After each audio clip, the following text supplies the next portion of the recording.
Nos primeiros 30 segundos de tensão, também casais dizem palavras e têm atitudes que jamais deveriam ter.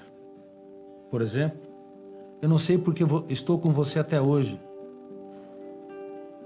Palavras curtas, pensamento pequeno, mas que tem um grande impacto. Porque uma vez que se diz tais coisas, registra-se uma janela killer através de um outro fenômeno chamado RAM, registro automático da memória, que é o biógrafo do cérebro. Ele registra janelas.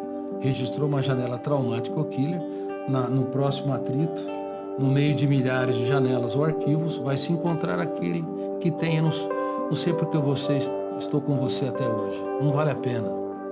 Mesmo que ele ama ela ou ela ama ele, pelo fato de dizerem palavras com alto conteúdo emocional, essas palavras se tornam como senhas. Eles tiveram milhares de beijos, eles foram companheiros em milhares de situações, eles se amaram, se toleraram, mas agora existe uma janela killer ou traumática duplo P, muito facilmente encontrada no meio de milhares de outros arquivos. E quando há uma frustração, detona o gatilho, abre exatamente aquela janela killer, a âncora fecha o circuito e começam as discussões. E o alto fluxo lê e relê, e aquele relacionamento vai deixando aos poucos de ser um romance para se tornar um inferno emocional. Por isso que sem gestão da emoção, os casais prometem que vão se amar na saúde e na doença, na alegria e na tristeza, na miséria e na fortuna, mas esquecem que deveriam se amar nas discussões também. Ou seja, eles não deveriam partir para se digladiar, deveriam aprender a ter gestão da emoção, a fazer o silêncio proativo, a se questionar muito para não entrar neste coliseu, para não entrar nessa arena de atritos, e deveriam perguntar: por que eu não dou o direito dela ficar tensa? Por que eu não dou o direito dele me frustrar? Por que ele não pode de vez em quando falhar ou ela não pode de vez em quando errar? Por que eu não consigo ver um charme num defeito dele ou dela? Se nós não nos questionarmos, pequenos atritos, através do biógrafo do cérebro, fenômeno RAM, registro automático da memória, vão arquivando janelas traumáticas ou killers. Daqui a pouco, nós temos um cárcere mental, uma plataforma de janelas. Por isso, frequentemente as pessoas se separam não porque não amavam um ao outro, mas porque não souberam amar. Sinceramente, as pessoas não sabem amar no mundo todo. Amar não deve ser apenas uma experiência emocional. Amar é atitude, amar é gestão da mente, amar é gestão da emoção. Se uma pessoa ama só com a emoção, como eles disse, será sempre um bebê. A emoção é ingênua. A emoção, ela compra aquilo que não nos pertence. É como um bebê no supermercado que vai e paga caro. Por exemplo, se dá um cartão de crédito para uma criança de 4 ou 5 anos, ela vai comprar tudo que está lá. E nem vai olhar se tem prazo de validade, se os alimentos são necessários, se os brinquedos, os objetos são úteis ou não. Uma criança, ela não tem responsabilidade como consumidora. Só que grande parte dos seres humanos, talvez 99% ou mais dos seres humanos, são consumidores emocionais sem grandes habilidades, sem grandes maturidades, porque o seu eu não é maduro, porque dá crédito fatal à emoção para comprar aquilo que não lhes pertence. É por isso que uma pequena frustração no trabalho gera grandes problemas. E é por isso que nas provas escolares, quando os alunos estão fazendo, seja no ensino fundamental, no ensino médio, ou nas universidades, ou nos concursos, no exato momento em que vai se fazer a prova, o problema não está nas questões ou apenas no conhecimento que as pessoas adquiriram estudando para a prova. O problema é que há 4 fenômenos que podem entrar em ação e entra em ação frequentemente no primeiro ato do teatro mental. O aluno vai fazer a prova, de repente, se o eu não começar com segurança a escrever, pode detonar o gatilho, abrir uma janela traumática ou killer que ele não tem capacidade para responder, embora saiba as respostas. Ele pode ter medo da desaprovação dos colegas, medo do mau desempenho, e tudo isso faz com que a âncora se fixe no território dessa fobia, fixando ali milhares de outras janelas não são abertas, inclusive que tem o conteúdo da matéria que aprendeu, e o autofluxo, quarto fenômeno, começa a ler e reler a experiência do medo, e quanto mais lê e relê, ele sente que é presa. A prova se tornou sua predadora, e ele se tornou uma mera presa. Aí começa a sentir nuvens de moléculas que vão alterar o organismo, gera taquicardia, aumento da frequência respiratória, que é sentida como falta de ar, tudo para lutar ou fugir da situação de risco.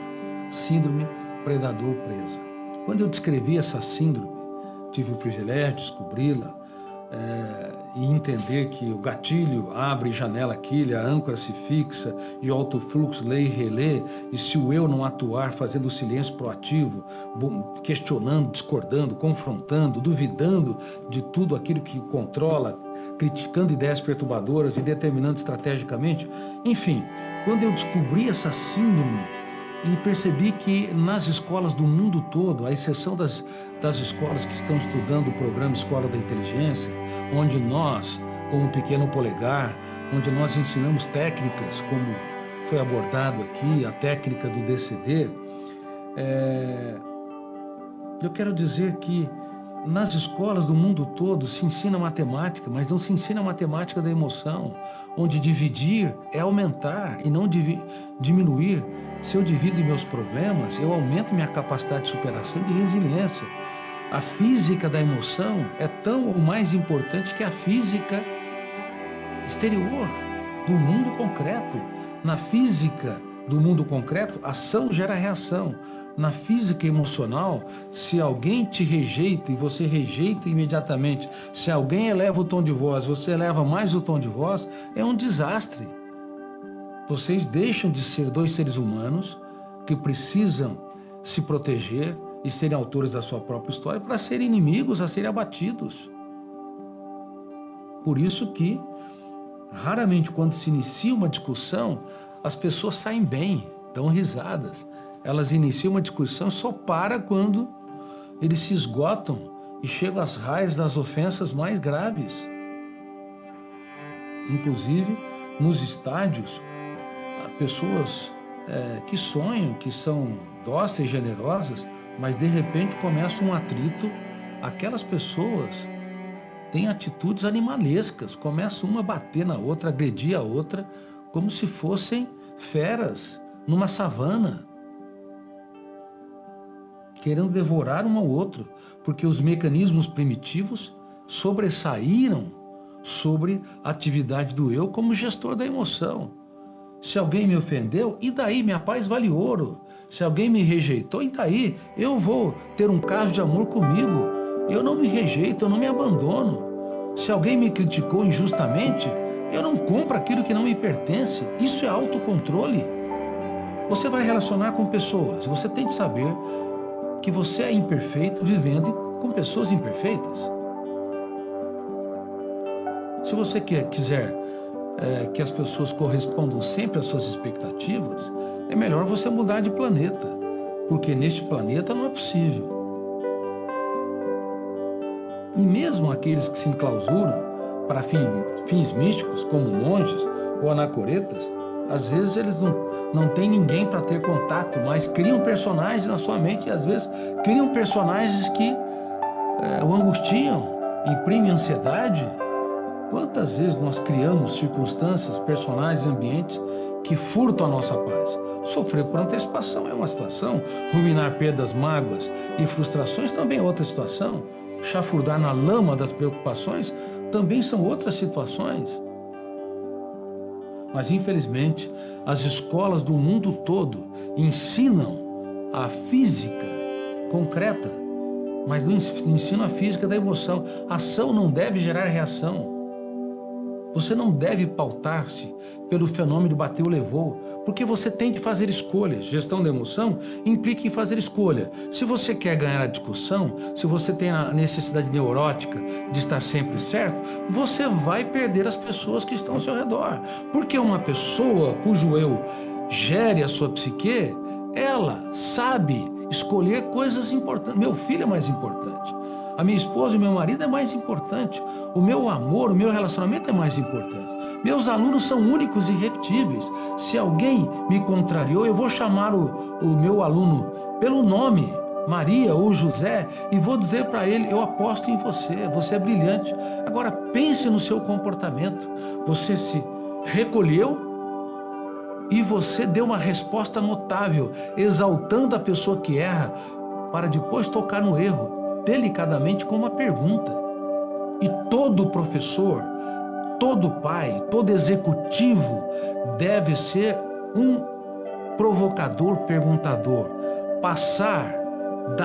Sair da era da informação para a era do eu como gestor da mente humana, da era da exposição de dados para a era da provocação e das perguntas. Pergunte. Olha, você é brilhante, você é capaz. Fale até para seu colaborador que acabou de errar: eu confio em você, agora pense no seu comportamento.